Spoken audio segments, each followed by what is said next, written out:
गोस्वामी तुलसी बाबा कहते हैं तुलसीदास सठ। अरे सठ, सठ किसको कहा है? किसी व्यक्ति को नहीं कहा है। कोई भी ये मत सोचना मुझको कह रहे हैं, ना ना ना, किसी भी व्यक्ति को गोस्वामी बाबा ने सठ नहीं कहा है। उन्होंने सठ कहा है मन को। रे सठ मन, रे सठ अब स्थिर क्यों नहीं हो रहा है? मन रे काहे न धीर धरे, मन रे तू काहे न धीर धरे, तो निर्मोही मोह न जाने। मन धैर्य धारण कर, तू संभल जा, ठीक है ना? इस प्रकार से जड़ता रूपी, जब बुद्धि की जड़ता खत्म हो जाती है तो व्यक्ति निर्मल हो जाता है, राम की कृपा मिल जाती है। मेरे राम जी कृपा बरसाते हुए आगे चलते हैं और आगे थे गुरुदेव। बड़े ध्यान से सुनिएगा, आगे थे गुरुदेव और पीछे कौन? राम। चलते चलते लेके गए, राम ये गंगा है। भगीरथ जी ने तपस्या किया, ब्रह्मा जी से मांग करके लाए, शिव के शीश से होती हुई ये गंगा जन जन का उद्धार करती है। राम, गाधी के पुत्र विश्वामित्र जी ने गंगा की कथा सुनाई। जिनके चरण से गंगा निकली, क्या वो गंगा के बारे में नहीं जानते? जानते हैं, लेकिन गुरुदेव बोल रहे हैं तो बीच में मैं क्यों बोलूं? ये याद रखना। अपने से श्रेष्ठ, अपने से उच्च, अपने से श्रेष्ठ प्राणी अगर कुछ बोल रहे हो, उस बीच में रोक करके टोकने लग जाओ और चबड़ चबड़ चबड़ चबड़ बोलने लग जाओ, समझ लो तुम्हारा पतन सुनिश्चित है, सुनिश्चित पतन है, दे बैठे नीचे जाओगे। राम नहीं ऐसे हैं। राम जी को विश्वामित्र जी बता रहे, ये गंगा है, ऐसे आई, इस तरह से। जी गुरुदेव, जी गुरुदेव। राम सुनो, जाओ गंगा जी का पान लो करो, गंगा जी में स्नान करो बड़े प्रेम से। तब प्रभु ऋषि समेत नहाए, तब प्रभु। भक्ति रूपी गंगा में राम भी नहाते हैं गुरु की कृपा से। गुरुदेव कृपा कर दे तो राम आ जाएंगे। बोले कहां? अरे भक्ति कहां है, बोलो ना। ब्रह्मा गए थे कृष्ण जी के पास में, ठगे गए, पहचान नहीं पाए, परीक्षा लेने चले गए। बोले कहां से गए थे? दिमाग लेके गए थे, फेल हो गए। तो भगवान के पास जाओ, बोले कहां पे? दिमाग लेके नहीं, दिमाग तो सहस्त्र सिर खा, हजारों सिर तो उसी के पास है, अनंत अनंत शीश है। वेद कहता है, शुक्ल यजुर्वेद के द्वितीय अध्याय के मेरे ख्याल से प्रथम श्लोक ही है, सहस्त्र शीर्षा पुरगा सहस्त्राक्षा सहस्त्रपाद, है ना? तो कहने का तात्पर्य अनंत शीश तो उनके पास स्वतः अपना ही है। तो सिर वाले खोपड़ी वाले की कोई वहां पे वैल्यू नहीं है। बोले किसकी है? हार्ट वाले की वैल्यू है, प्रेम वाले की वैल्यू है, भक्ति वाले की वैल्यू है, निर्मलता वाले की वैल्यू है। और क्या हुआ? भक्ति क्या है? भक्ति तरल है, भक्ति प्रेम है।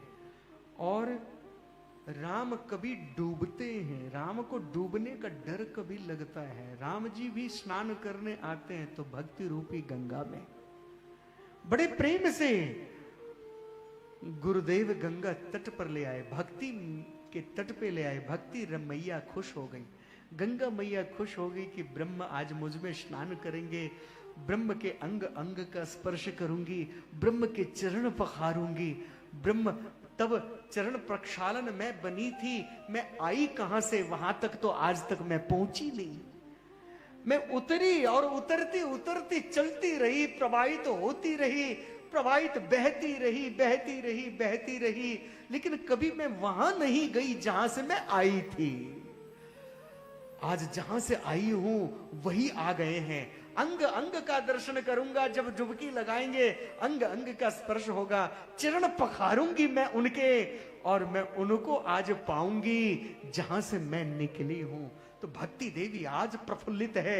आज भक्ति रूपी गंगा तक भी यदि राम पहुंचे तो केवल गुरु की कृपा से, संत की कृपा से। जब तक संत की कृपा ना हो जाए भगवंत की कृपा नहीं होती है।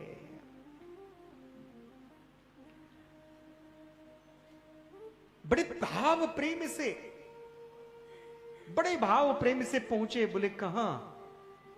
बेगी विदेह नगर नियराया। जनकपुर पहुंच गए और जनकपुर पहुंचने के पश्चात वहां तब देखा, बोले क्या क्या देखा? बापी कूप। सच बात है, वहां बहुत है। क्या क्या है? बापी, कुआं, सरोवर, सरिता, ये सब झोर जिसको बोलते हैं हरियाणा में। हरियाणा में झोर बोलते हैं, शुद्ध हिंदी भाषा में बापी, कूप, सरित, सर, नाला, जल के अनेक विधि प्रकार से स्थान देखा। जगह जगह जल भरा हुआ, जल से परिपूर्ण है, अन्न धन से परिपूर्ण है, परम खुशहाल, हरा भरा हरियाली से भरा हुआ। हिमालय पर्वत की तरावटी, हिमालय पर्वत के नीचे, हिमालय पर्वत के नीचे पवित्र राजा निमि के वंश के, राजा निमि के वंश के शीलध्वज नाम के राजा, जनक उपाधि है, शीलध्वज नाम के राजा जनक रूप में पालन पोषण कर रहे हैं। उनके छोटे भाई कुशध्वज हैं, बड़े शीलध्वज हैं। राजा निमि जो सूर्य वंश से ही निकले, इनकी घटना कभी पुनः सुनाएंगे। शापित थे, शाप दिया था वशिष्ठ ने कि तुम देह विहीन हो जाओ। क्योंकि निमि पहुंचे, गुरुदेव मैंने यज्ञ कराना है। बोले ठीक। उसी समय इंद्र आ गए, मेरे स्वर्ग में यज्ञ करो। अपने चेले को बोले निमि थोड़ा प्रतीक्षा करो, मैं इंद्र का यज्ञ करा के आता हूं। इंद्र का यज्ञ कराते कराते एक यज्ञ कराया, दूसरा यज्ञ कराया, यज्ञ कराते कराते बहुत देर हो गई। क्या हो गया जी? बहुत देर हो गई। जब देर हुआ तो क्या हुआ? बोलो ना। निमि ने किसी और को आचार्य बनाया और यज्ञ कर लिया।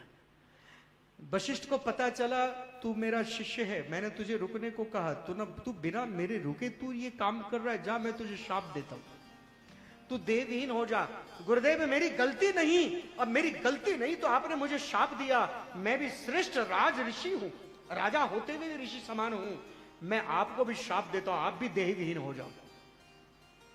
वशिष्ठ जी पुनः फिर दूसरी बार जन्म लिए। ब्रह्मा जी के पुत्र रूप में पहले थे, बाद में कुंभ से जन्म लिए। तो वशिष्ठ जी दूसरी बारी जन्म लिए और इसी प्रकार से इनको कहा गया कि आप भी शरीर धारण करें। बोले नहीं, मैं शरीर नहीं चाहता, इसी शरीर से सब फसाद होती है। बोले क्या करना है? बोले मनुष्य के नेत्र है ना, नेत्र के निमि, मैं यहां पे पलक पे बसूं। तो हम निमि एक टाइम, घड़ी का एक मापदंड है। पुराने समय में निमि के मानते थे, आज तक केवल सेकंड को मापते ना। सेकंड का भी बहुत छोटा भाग होता है निमि। निमि पलक नहीं बीसरो, है ना। निमिष पलक, निमि पलक नहीं बीसरो, ये तुम्हारो नाम। निमि पलक, जितनी देर में पलक झपकता उठता है, तो निमि के प्रभाव से इस हमारे जो नेत्र का ये है ना, ये बाल, इस बाल के आगे के भाग पे वो निमि का वास है, जो हम नेत्र झुकाते हैं और उठाते हैं निमि के कारण ही।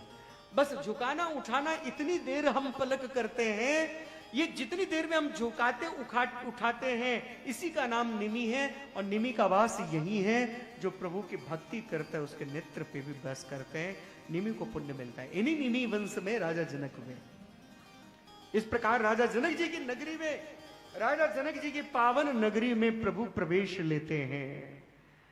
और जैसे ही प्रवेश लेते हैं, उधर का जो सुंदर रूप देखा, गुंजत मंजू मतरस भिंगा, भूखा नहीं, भूखा नहीं,